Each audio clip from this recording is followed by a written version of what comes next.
Le soleil du matin filtrait à travers les fenêtres du café, projetant de longues ombres sur les tables vides. Je me tenais derrière le comptoir, passant mes doigts sur le bois usé, marqué par des milliers de tasses de café au fil des années. Dans quelques heures, je devrais remettre les clés de mon petit paradis, le Morning Light Café. Sarah, tu sais que c'est pour le mieux, déclara Margaret Richardson en ajustant son écharpe de créateur du bout de ses doigts parfaitement manucurés. Ma belle-mère avait ce don remarquable de rendre même la sympathie condescendante. Gérer un café n'est guère approprié pour une veuve dans ta situation. Ma situation. Comme si perdre James, il y a 3 mois, m'avait diminué, transformé de propriétaire d'un commerce prospère en quelqu'un nécessitant leur protection et leurs conseils. Les Richardson n'avaient jamais approuvé que leur fils épouse une simple boulangère de province, comme ils aimaient m'appeler, bien qu'ils aient su mieux cacher leur mépris du vivant de James. Le café fonctionne bien, dis-je en essayant de garder une voix ferme. Nos revenus ont même augmenté depuis que nous avons ajouté le nouveau menu du petit déjeuner. Ma chère, soupira Margaret en échangeant un regard entendu avec son mari, George, qui examinait le mur d'art local comme s'il évaluait des objets d'une brocante. Les chiffres que tu crois bons sont à peine suffisants pour survivre. Rien que les impôts fonciers dans ce quartier. Je ravala ma réponse. Ils n'avaient aucune idée des impôts fonciers, car je ne leur avais jamais montré les vrais comptes. James et moi avions gardé certains aspects du café confidentiels, sachant combien ses parents avaient tendance à s'immiscer. S'ils connaissaient la vérité sur notre situation financière, sur les projets que nous avions élaborés. Mais James n'était plus là, emporté par une crise cardiaque soudaine à 34 ans, et ses parents avaient passé les 3 derniers mois à démanteler systématiquement tout ce que nous avions construit ensemble. Les papiers sont prêts, annonça George, se détournant enfin de son inspection des œuvres locales. Monsieur Phillips sera là à midi pour finaliser la vente. Monsieur Phillips. Leur avocat de famille, qui était apparu avec une rapidité suspecte après la mort de James, armé de documents prouvant que les Richardson avaient une prétendue revendication sur le café à travers un réseau complexe d'accords de fiducie familiale. Je ne savais toujours pas comment ils avaient réussi à manigancer cela, mais ils avaient clairement fait comprendre que les affronter en justice coûterait plus que je ne pouvais me permettre. Je dois finir de ranger mes affaires, dis-je en me retournant pour cacher mes larmes prêtes à couler. La réserve contenait encore des cartons remplis des affaires de James, des recettes que nous avions élaborées ensemble, des photos de nos débuts quand le café n'était qu'un rêve, l'équipement de torréfaction spécial qu'il m'avait offert pour notre dernier anniversaire. Ne t'inquiète pas pour ça, dit Margaret d'un ton sec. Nous allons envoyer quelqu'un s'occuper du débarrassage. Tu devrais te concentrer sur la recherche d'un nouvel emploi. Le ton de sa voix ne laissait aucun doute, elle avait quelque chose de précis en tête, probablement ce poste de réceptionniste au cabinet d'avocat de George qu'elle m'avait déjà suggéré à plusieurs reprises. Un travail respectable, comme elle disait. J'attendis qu'il parte avant de m'effondrer. Glissant le long du comptoir, je sortis le carnet en cuir usé que James et moi avions utilisé pour planifier notre avenir. À l'intérieur, derrière les notes de recettes et les prévisions de bénéfices, se trouvait une lettre du service d'urbanisme de la ville, datée de seulement 2 semaines avant la mort de James. Chère M et Madame Richardson, commençait-elle. Concernant votre demande d'information sur le projet de développement du centre-ville, James avait été tellement enthousiaste lorsqu'il avait entendu les premières rumeurs sur les plans de la ville. Notre café se trouvait à l'angle du futur centre d'un immense projet de rénovation urbaine. Tout le quartier allait être transformé en un pôle commercial et de divertissement moderne. Nous avions assisté en secret à des réunions du conseil municipal, recueillant des informations, élaborant des stratégies. La valeur des propriétés allait s'envoler une fois le projet annoncé. Plusieurs promoteurs nous avaient déjà contactés discrètement, proposant d'acheter le bâtiment à un prix bien supérieur au marché. Mais nous avions de plus grandes ambitions. Je sortis un autre document du carnet, des plans architecturaux pour une version agrandie du Morning Light, intégrant le terrain vacant voisin que nous avions discrètement acheté via une société écran que James avait créée. Le nouveau café aurait été spectaculaire, avec une terrasse sur le toit offrant une vue imprenable sur la future place centrale. Un coup frappé à la porte d'entrée me tira de mes pensées. En levant les yeux, je vis David Chen, un de nos clients réguliers et avocat spécialisé en immobilier, qui regardait à travers la vitre.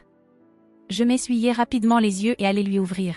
« J'ai entendu parler de la vente, dit-il sans détour. Sarah, tu ne peux pas les laisser faire ça. Je n'ai pas le choix, répondis-je, la phrase automatique usée par la répétition. Ils ont trouvé une clause dans la fiducie familiale.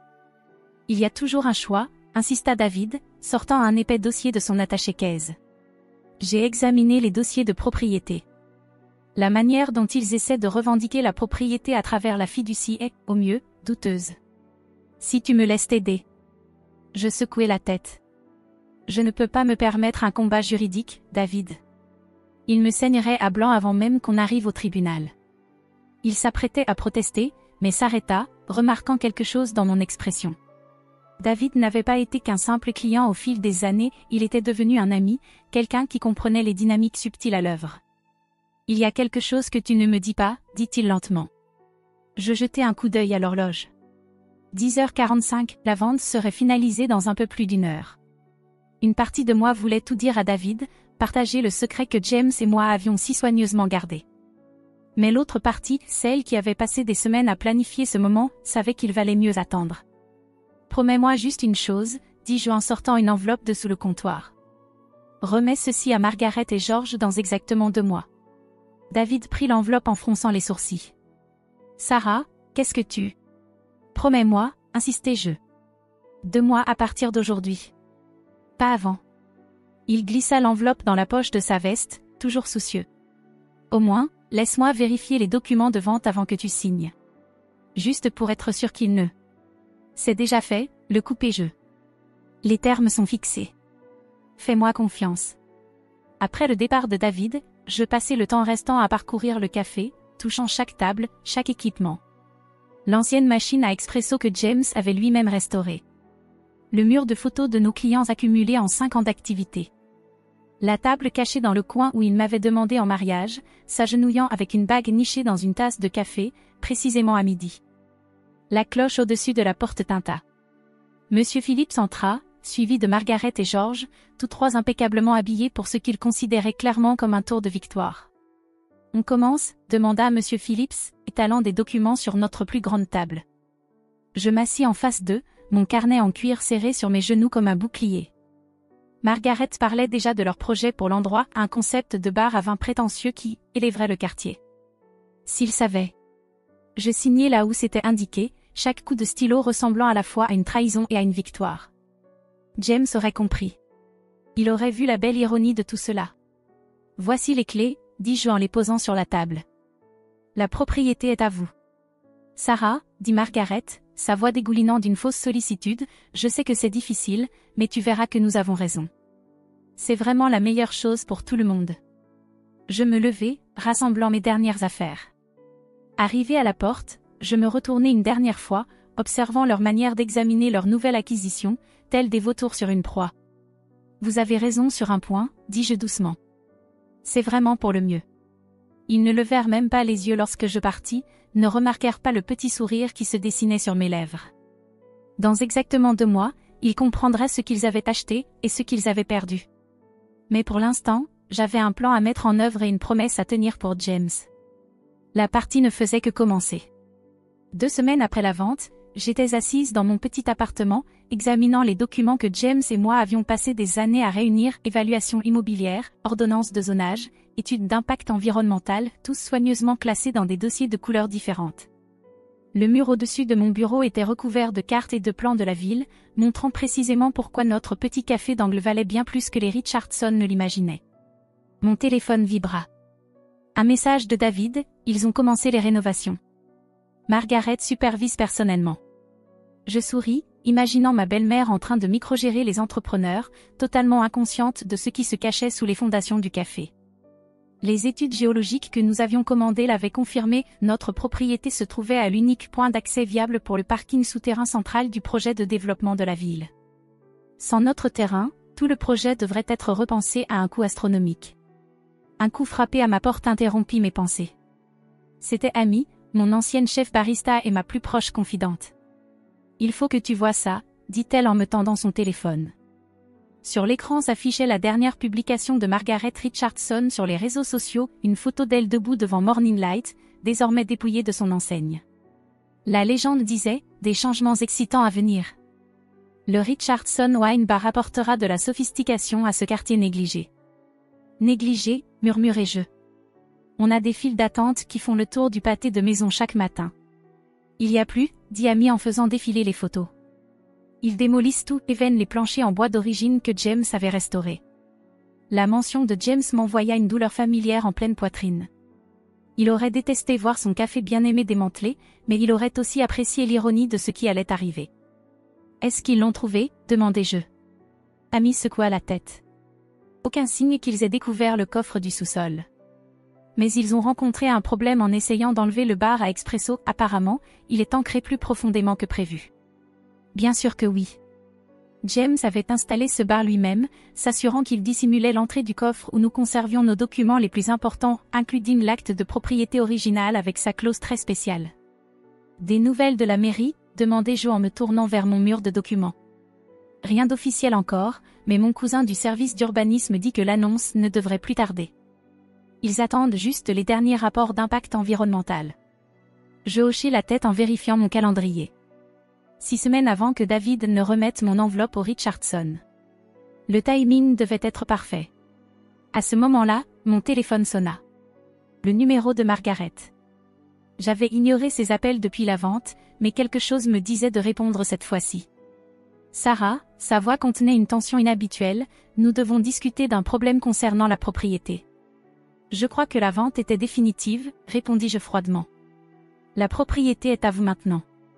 Oui. Eh bien, elle hésita. Nous avons rencontré des problèmes structurels pendant les rénovations. L'entrepreneur a découvert une sorte de pièce renforcée sous le rez-de-chaussée. Les plans que vous avez fournis ne mentionnaient aucun sous-sol. Je souris. Vous voulez dire les plans que votre avocat a fournis? Ceux que votre fils m'a aidé à déposer avant sa mort? Le silence à l'autre bout du fil était délicieux. Qu'est-ce que vous venez de dire? La voix de Margaret s'était durcie. Rien dont vous ayez à vous inquiéter, dis-je d'un ton sucré. La propriété est à vous maintenant, surprise structurelle comprise. Bonne chance avec votre bar à vin. Je raccrochai avant qu'elle ne puisse répondre, mon cœur battant fort. La partie entrait dans sa prochaine phase. Ce soir-là, je retrouvai David dans un petit dîner de l'autre côté de la ville. L'enveloppe que je lui avais donnée reposait entre nous sur la table pendant qu'il examinait les documents que j'avais apportés. C'est incroyable, dit-il en analysant l'acte de propriété original, la clause sur les droits miniers et de développement, ainsi que les résultats de l'étude géographique. Sarah, tu réalises ce que ça signifie? Ça signifie que les Richardson ont acheté une propriété de surface sans lire les petites lignes, répondis-je. Tout ce qui est en dessous du niveau du sol, including les droits d'accès dont la ville a besoin pour son projet, m'appartient toujours. David secoua la tête, impressionné. James t'a aidé à mettre ça en place? C'était son idée au départ. On savait que ses parents laisseraient quelque chose s'il lui arrivait quoi que ce soit. Ils n'ont jamais pu accepter qu'il ait choisi une autre voie que leur plan. Je repensais au jour où James avait annoncé à ses parents qu'il quittait leur cabinet d'avocat pour ouvrir un café avec moi. Le regard de dégoût sur le visage de George. Les larmes et accusations de Margaret, ils avaient passé des années à essayer de le contrôler via les fiducies familiales, sans jamais comprendre qu'il avait toujours un coup d'avance. La ville annoncera le projet de développement la semaine prochaine, dit David en consultant son téléphone. Une fois que ce sera fait, les prix de l'immobilier dans le quartier vont exploser. Les Richardson penseront avoir décroché le jackpot jusqu'à ce qu'ils essaient de vendre et découvrent qu'ils ne peuvent pas. Sans mon approbation, le développement ne pourra pas avancer. Les droits d'accès souterrains m'appartiennent. Ils vont se battre, prévint David. Ils ont des ressources, des connexions. Et moi, j'ai ceci, dis-je en sortant un dernier document. Une lettre écrite de la main de James, datée de quelques jours avant sa mort. Elle détaillait toutes les tentatives de ses parents pour le contrôler financièrement, leurs menaces quand il avait refusé de se plier à leurs exigences, et surtout, sa décision de protéger notre avenir en séparant les droits de propriété. Encore 2 semaines, dis-je en jetant un coup d'œil au calendrier. Ensuite, l'enveloppe sera livrée. Les jours suivants passèrent dans un tourbillon de préparation. Grâce au réseau de clients fidèles d'Amy, je gardais un œil sur l'avancée des rénovations des Richardson. Ils avaient finalement découvert le coffre, mais la porte renforcée résistait à toutes leurs tentatives pour l'ouvrir. Margaret était apparemment furieuse, convaincue que je cachais quelque chose de précieux à l'intérieur. Elle n'avait pas tort. Mais elle cherchait au mauvais endroit. Une semaine avant la date de livraison de l'enveloppe, la ville fit son annonce. Le projet de développement du centre-ville fut dévoilé en grande pompe, un investissement d'1 milliard de dollars qui transformerait notre paisible quartier en un centre urbain animé. Les valeurs immobilières doublèrent du jour au lendemain. Les agents immobiliers commencèrent à rôder comme des requins, multipliant les offres sur tous les biens disponibles. Les réseaux sociaux des Richardson explosèrent de publications autosatisfaites sur leur vision d'investissement, en acquérant le café. J'observais tout cela depuis mon appartement, ajoutant chaque nouvelle information à mon mur d'indices. Les plans de la ville incluaient désormais des rendus détaillés du parking souterrain, accessible uniquement via notre propriété. Les ingénieurs avaient confirmé qu'il n'existait aucune autre route sans nécessiter la démolition de bâtiments historiques. Puis arriva l'appel que j'attendais. Mademoiselle Mitchell? La voix appartenait à Daniel Morgan, le chef de projet du développement urbain. Nous devons discuter de la propriété située au 425 rue Oak. Le Richardson Wine Bar, demandai-je innocemment. Oui, enfin, c'est en partie pour ça que je vous appelle. Nous avons découvert certaines complications liées aux droits de propriété. Nos dossiers indiquent que vous détenez toujours le titre de certains aspects du terrain. Je me suis adossé à ma chaise, la lettre de James posée devant moi sur le bureau. Je suis au courant. Nous aimerions organiser une réunion pour discuter de l'acquisition de ces droits. Le calendrier du projet est plutôt serré. Bien sûr, répondis-je. Mais je dois vous prévenir, j'ai déjà reçu plusieurs offres. Il annonça un chiffre qui fit bondir mon cœur. Je lui opposai un montant plus élevé. À la fin de l'appel, nous avions un accord préliminaire qui ferait de moi une femme très riche. Mais ce n'était pas une question d'argent. Ça ne l'avait jamais été. 2 jours avant la livraison prévue de l'enveloppe, Margaret se présenta chez moi sans prévenir. Elle avait l'air différente, son habituel sang-froid parfait montrait des fissures. « À quoi jouez-vous » exigea-t-elle dès que j'ouvris la porte. Les promoteurs de la ville parlent sans cesse de complications avec la propriété. « Qu'avez-vous fait » Je la laissai entrer, l'observant tandis qu'elle découvrait mon mur couvert de documents, ses yeux s'écarquillant alors qu'elle commençait à comprendre. James m'a aidé à protéger notre investissement, dis-je simplement. C'est lui qui a fait ça? Vous avez essayé de prendre le café après sa mort. Alors, nous avons fait en sorte que vous ne puissiez prendre que ce que nous étions prêts à abandonner. Vous n'avez pas le droit de faire ça, murmura-t-elle. La propriété est à nous. Nous avons les papiers. Vous avez les droits de surface, rectifiai-je. Tout ce qui est sous terre, y compris les droits d'accès dont la ville a besoin pour son projet à $1 milliard, m'appartient. James s'en est assuré avant de mourir. Margaret s'effondra sur mon canapé, sa tenue de luxe semblant soudain déplacée dans mon modeste appartement. Pourquoi ? demanda-t-elle d'une voix faible. Pourquoi nous a-t-il fait ça ? Pourquoi vous a-t-il fait ça ? Je ne pus m'empêcher de laisser échapper un rire amer. Vous avez passé des années à essayer de le contrôler. À mépriser ses choix. À utiliser la fiducie familiale pour le manipuler. Il a construit quelque chose de réel, quelque chose d'honnête, et vous n'avez pas pu le supporter. Nous voulions le protéger, protesta-t-elle. Ce café, c'était tellement en dessous de lui. Ce café était son rêve, rétorquai-je. Notre rêve. Et maintenant, il va financer tout ce que nous avions prévu ensemble. Je lui tendis une copie des plans de développement de la ville, observant son visage tandis qu'elle saisissait toute l'ampleur de la situation. La propriété qu'elle croyait avoir arrachée à bas prix était sans valeur sans les droits que je détenais encore. George va se battre, souffla-t-elle, mais sans conviction. Bien, répondis-je. Parce que dans 2 jours, vous allez recevoir des documents très intéressants. Des choses que James voulait que vous voyiez, après que vous ayez montré votre vrai visage. Elle partit, ébranlée, son monde parfait s'effondrant autour d'elle. Je l'observai par la fenêtre tandis qu'elle montait dans sa voiture de luxe, ses mains tremblantes sur le volant. Le lendemain, je rendis visite à James au cimetière, apportant son mélange de café préféré et les nouvelles qu'il aurait adoré entendre. On l'a fait, murmurai-je en touchant la pierre froide. Tout ce que nous avions prévu, tout ce que nous avions construit, tout se mettait en place exactement comme il l'avait prévu. Dans moins de 24 heures, David remettrait l'enveloppe qui allait tout changer. À l'intérieur, se trouvaient des copies de tous les documents prouvant la manipulation des Richardson, la lettre de James détaillant leurs menaces, et surtout, la preuve qu'il les avait surpassés une dernière fois.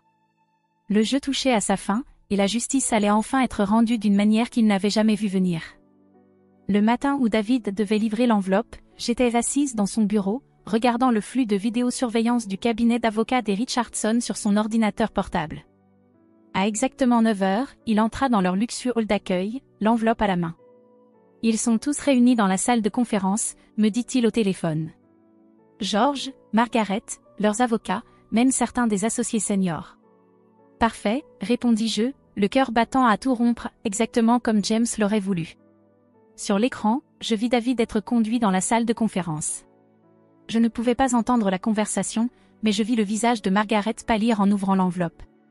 George lui arracha les documents des mains, son expression s'assombrissant à mesure qu'il parcourait les pages. À l'intérieur de cette enveloppe, il y avait tout, la preuve que James avait légalement séparé les droits de surface et de sous-sol des années auparavant, les documents prouvant que les Richardson avaient tenté de le manipuler via la fiducie familiale, et le plus dévastateur, la dernière lettre de James à ses parents. « Chère maman et papa », commençait-elle. « Si vous lisez ceci, alors tout s'est déroulé exactement comme je l'avais prévu. Vous avez tenté de prendre ce que Sarah et moi avons construit, pensant pouvoir simplement vous l'approprier. Mais j'ai passé des années à préparer ce moment, à protéger notre héritage de votre avidité. » Mon téléphone vibra. Un message d'ami, il faut que tu vois ça. Ils sont en train d'arracher le plancher du café. Une photo était jointe, montrant des ouvriers perçant le bois dur, révélant le béton armé en dessous. Ils cherchaient manifestement quelque chose, sans réaliser que le véritable trésor n'était pas dans la voûte qu'ils avaient découverte. Sur l'écran de surveillance, George se leva brusquement, le visage déformé par la colère.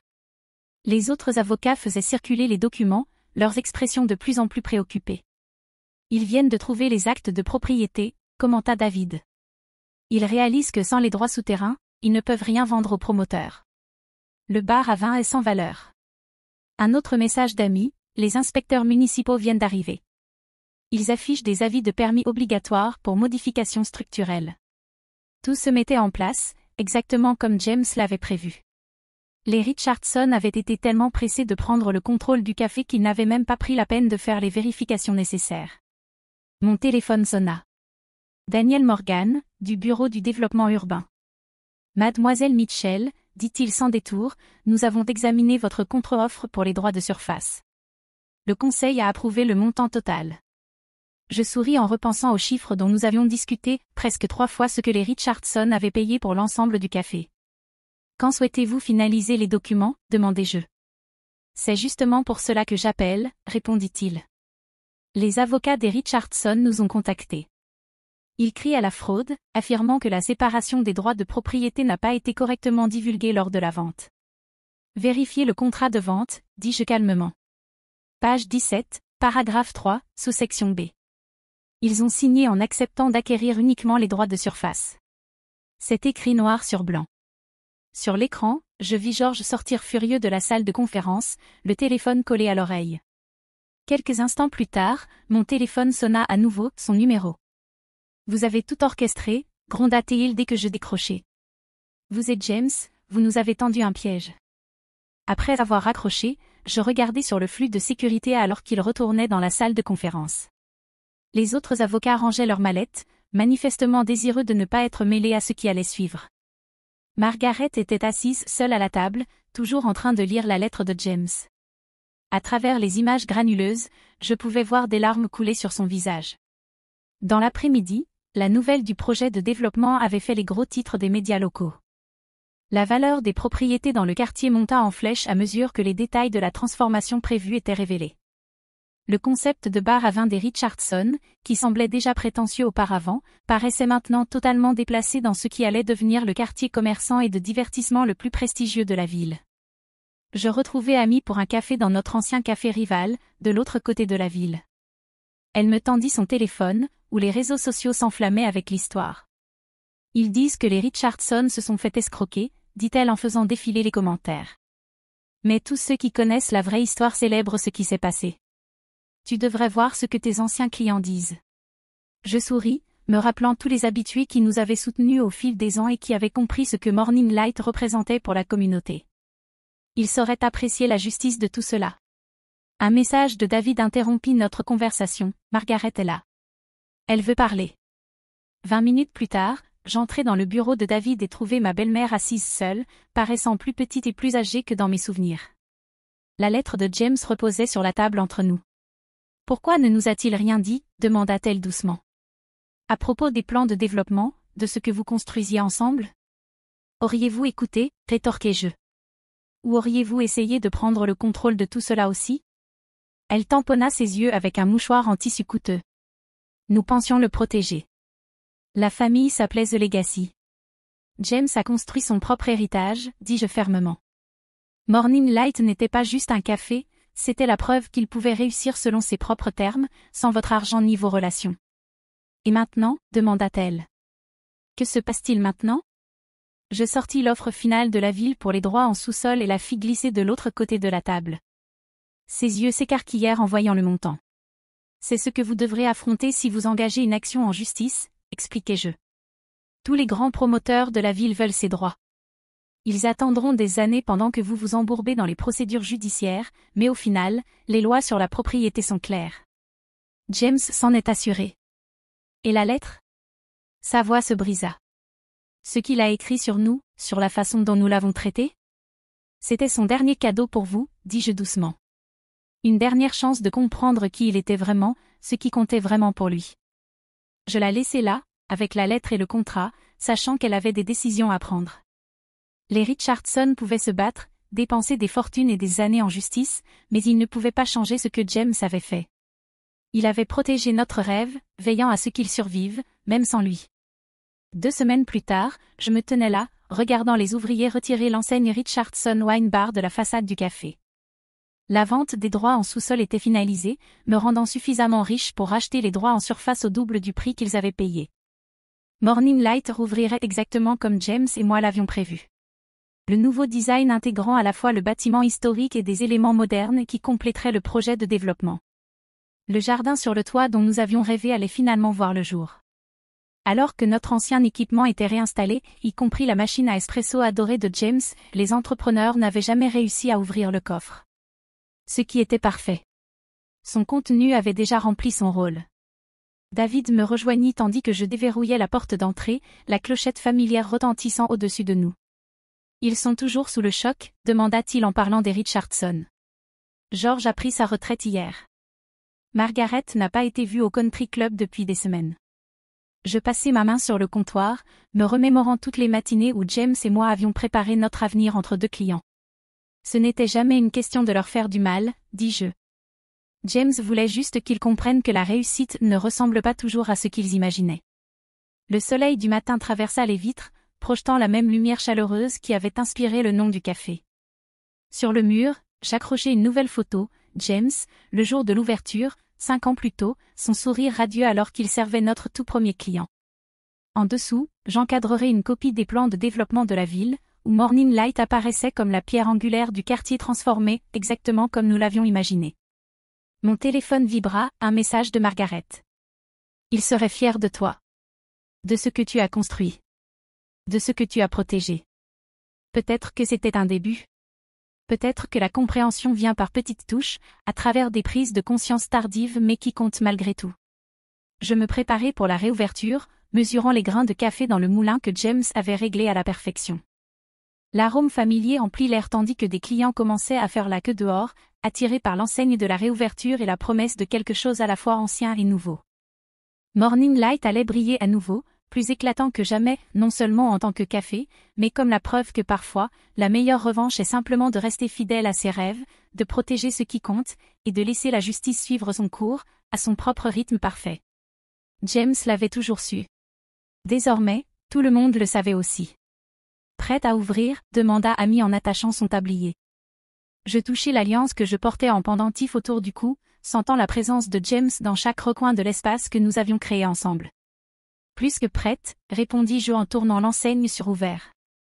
La lumière du matin inonda la pièce, apportant avec elle l'avenir que nous avions planifié, différent de ce que nous avions imaginé, mais pas moins beau pour autant. Parfois, ce qui compte dans les petits caractères d'un contrat, ce n'est pas ce que l'on abandonne, mais ce que l'on protège.